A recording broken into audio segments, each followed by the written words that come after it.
Honorable chairs, respected delegates, and fellow journalists. Today, when I received the call from our esteemed Secretary General to come and present the position of Palestine to this United Nations Security Council, I agreed to that.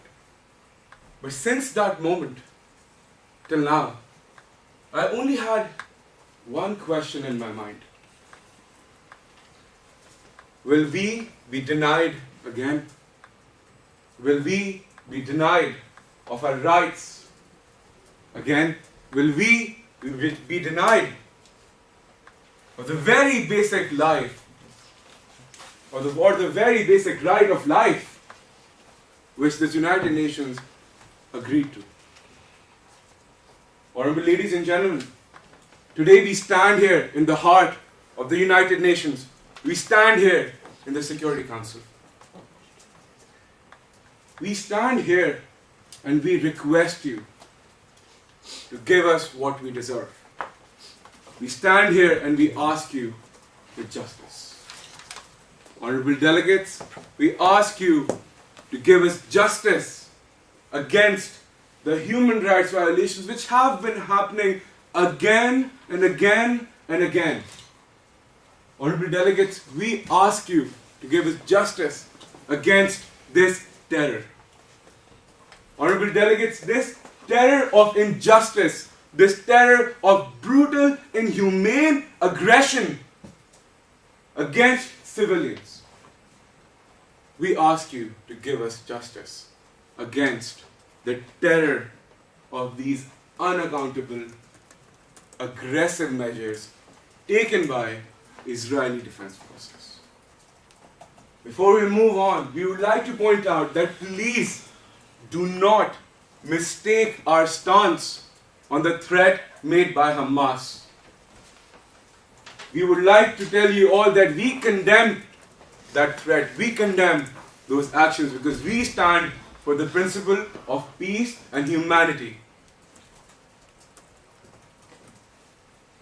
However, ladies and gentlemen, the illegitimate detention of the 3 innocent civilians of Palestine, that must not be ignored by the Security Council.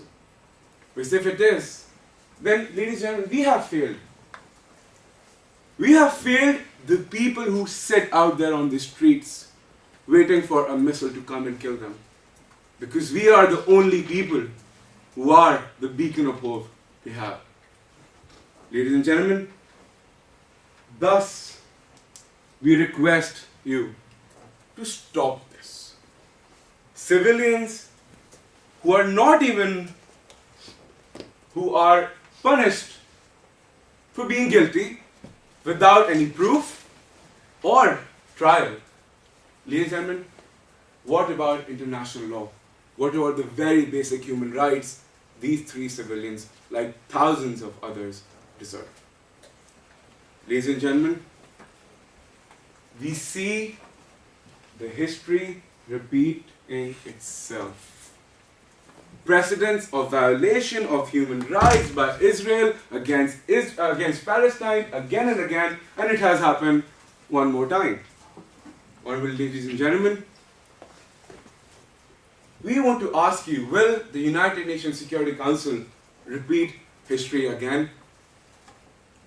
That is to protect Israel by voting any resolution which protects the human rights of very innocent civilians who have the label of being Palestinians. Lastly, ladies and gentlemen, we urge you, we request you, we urge you to protect us from these criminal attacks. We request you to protect us from this terror, from this Israeli Defense Force. Delegates, we must put a stop to this. We must stop this ongoing genocide. Thank you. Point of order, sir.